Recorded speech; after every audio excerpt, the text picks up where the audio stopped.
او د حج سره سره موږ او تاسو ته د قربانۍ حکم دی.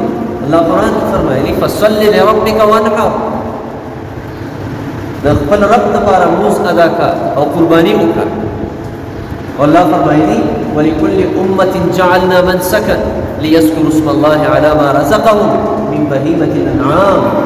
هر امت لپاره ما د قربانۍ یو طریقه جوړه کړې وه، دې لپاره چې دوی په بهیمة الانعام باندې څاروو باندې د الله نوم یاد کړي او دغه ذبح کړي. الله پاک د دې خبرې حکم کړی، ځکه قرباني کول واجب یا سنت دي. دا ادا کول دي په هغه چا باندې چې د چا طاقت دی د قربانۍ د کول، او د طاقت باوجود چې د قرباني ونه کړي نو دی ګناهګار دی، کبیره ګناه کې مبتلا شو، د باندې دا حق د الله پاک فاتح شو.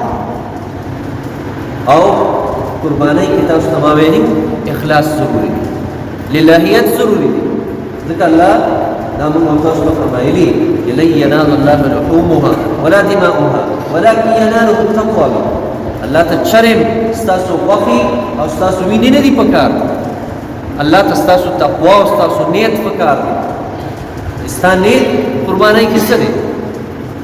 ځکه الله قرآن کې فرمایلي فکلوا منها واطعموا القانع والمعتر، خپل هم د دې قربانۍ نه وخورئ او هغه کس لم ته ورکړئ چې هغه تاسو نه غواړي، سوال کوي، او کم کس چې سوال نه کوي او غریب دی هغه هم ورکړئ.